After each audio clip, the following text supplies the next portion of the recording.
Bakunzi b'Isaro Life TV twongeye twagarutse. Bakunzi bacu rero nkuko duhora tubibasezeranya tunabibagezaho, uyu munsi nabateguriye ibi bintu muri kureba hano bibiri. Turakora smoothie y'umuneke hamwe n'utu tuntu bita blueberry. Muri kutubona hano n'utuntu twitwa blueberry. Muri kutubona n'utuntu dufite agaciro cyane mu buzima bwacu.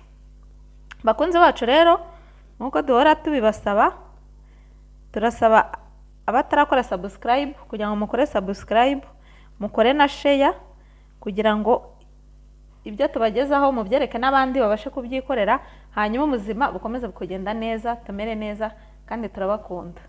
Bakunzi bacu rero nkuko nakomeje kubibasobanurira, umuneke ugira vitamine A. Vitamine A murayizi akamaro kayo ni kanini cyane ku mubiri wacu. Ukagiramo imyunyungugu nka potassium, manganese, iron, folate, fibre, magnesium, niacin, hakabamo vitamine B6, hakabamo vitamine C. C ituma umuntu amera neza, akagira uruhu rutoshye, itoto hafi aho ngaho. Bakunzi bacu rero murabizi mazigenda nabimanyuramo ibintu by'amavitamine kugira ngo mubashe kumva neza nituvuga ikintu bita ngo vitamine mujye kureba ya vitamine se ifite iki ku kamaro kacu. Bityo rero niyo mpamvu umuneke ugabanya umuvuduko w'amaraso. Umuneke nawo buriya ugabanya umuvuduko w'amaraso. Ikindi ufasha nawo ku barwayi ba sima, ugafasha ku bantu bafite ikibazo cya kanseri, ifasha ku barwayi b'umutima, ugafasha ku bantu bafite stroke ndetse n'utubuye two mu mpyiko. No ku barwayi ba diabete urabafasha, utuma ubwonko bukora neza, mbega ukumva umeze neza mu bwonko harimo akayaga, mbega ukumva ufite icyo bita boost mood. Ariko ugomba kuyirya ku rugero, ntago bivuze ngo ukoreshe imineke myinshi cyane. Ikintu cyose cyinshi ku buzima kigira ingaruka. Bakunzi bacu rero nkuko abashakashatsi babivuga cyangwa babikoreyeho ubushakashatsi, batubwira ko byibuze ugomba kurya imineke 3 mu cyumweru. Ntago ari ngombwa buri munsi, ahubwo ugomba gufata imineke 3 mu cyumweru kugira ngo ubashe kumera neza. 3 mu cyumweru umuneke umwe uba uhagije. Bakunzi bacu rero murabona n'utu tuntu twitwa blueberry. Blueberry nayo ifite akamaro kanini cyane. Blueberry nayo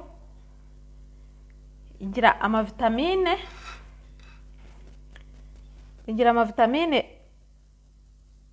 menshi. Nayo dusangamo nka vitamine C, tugasangamo vitamine K, tugasangamo vitamine B6 n'imyunyungugu myinshi nayo irimo nka za manganese n'ibindi. Akamaro ka blueberry cyane cyane by'umwihariko, nayo ituma umuntu areba neza, ikora ku maso cyane, ikavugurura amaso, ugasanga umuntu yongeye kureba neza rwose. Ku bantu bageze mu za bukuru cyangwa se n'abakiri batoya baba bagomba gukoresha blueberry kugira ngo ubuzima bukomeze kugenda neza. Ikindi ifasha no mu kugabanya ibiro. Iyo wayikoresheje ufite nk'ibiro byinshi, ishobora kukugabanyiriza ibiro. Uramutse ubyifuza ko ushaka kugabanya ibiro, blueberry nayo ibikoraho. Hanyuma ikongera n'ubudahangarwa bw'umubiri, igatera umubiri imbaraga, umubiri ukamera neza. Ku bantu rero mwumva mudafite energy ihagije, mwajya mwifashisha blueberry kugira ngo mwongere mugire imbaraga, mwumve mumeze neza. Ikindi kandi kubera vitamine C murambabwira, ituma uruhu rusa neza. Akandi kamaro ifasha umubiri, ituma n'amara akora neza. Ni ukuvuga ngo blueberry ifasha ku ndwara hafi ya zose, harimo na za infection zitandukanye.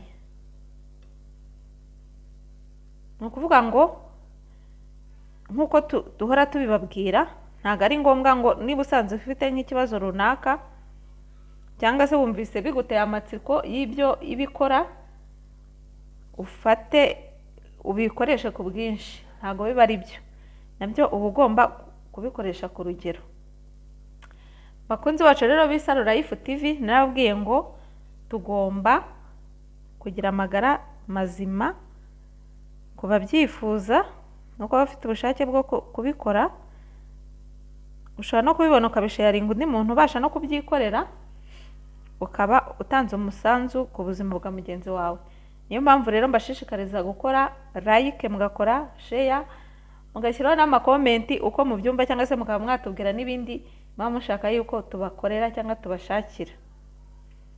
Dukurikije rero ibyo abashakashatsi bagiye babivugaho, nicyo twavuga kuri blueberry. Ifite akamaro kanini cyane mu mubiri, ikora ku bintu byinshi cyane. Icyo nifuza nanjye nk'umuntu w'Isaro Life TV mbashaka kubagezaho, nifuza ko mugira ubuzima bwiza, mugahumeka neza, mukamera neza, mugatekereza neza, mugasa neza, mubikesheje Isaro Life TV. Nta handi ni ku Isaro Life TV. Ngiye kubereka rero uko tubikora. Turafata izi blueberry, ikindi iyi smoothie turi bwifashije turongeramo amata kugira ngo ibe smoothie, ntabwo dusukamo amazi. Turakoresha amata, turakoresha amata angana na litiro, hanyuma dushyiremo n'imineke 4. Iyo smoothie ariko nuko nshatse kuyongera, ubundi ushaka nk'iyawe wenyine umuneke umwe uba uhagije, ugashyiramo na mililitiro 500 z'amata, biba bihagije muri blueberry zingana gutya. Ubwo rero iyo ushatse gukora ihagije, wongera ikigero ukaba wakora inyinshi. Ubwo rero tukaba tugiye kubyifashisha tubishyira muri blender yacu kugira ngo tubashe kubisya.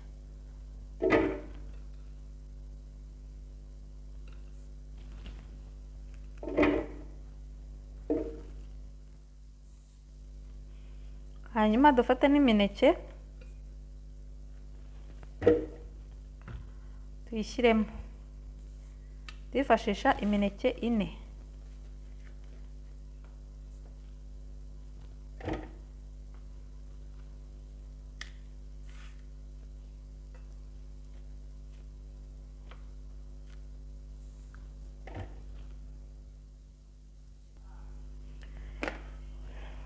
Bakunzi bacu rero tumaze kubishyira byose muri blender, tugiye kubisya kugira ngo tubone ya smoothie yacu.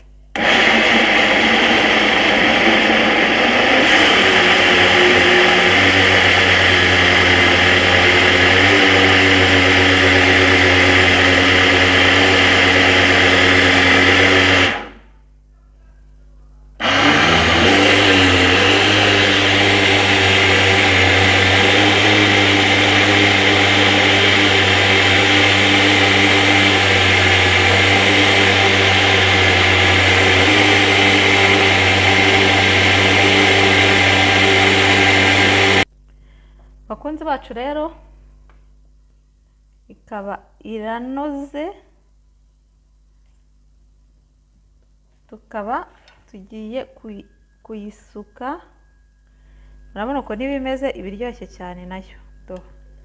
Murebe rwose vitamine ziri hano, mwazibonye?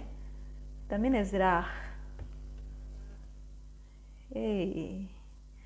Vitamine ni hatari. Mwayibonye vitamine? Vitamine hano. Mwayibonye?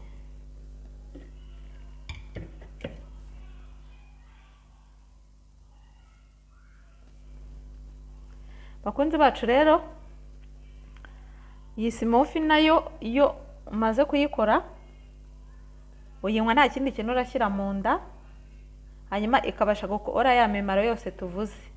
Wenda ukaza kunywa amazi nyuma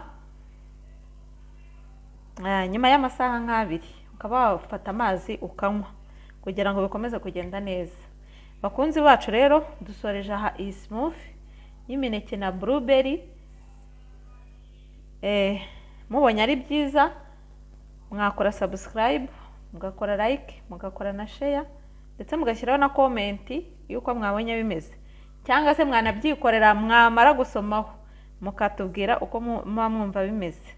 Bakunzi bacu rero turabakunda, niyo mpamvu dukomeza kubashakira utuntu twatuma ubuzima bugenda neza. Murakoze, naho ubutaha.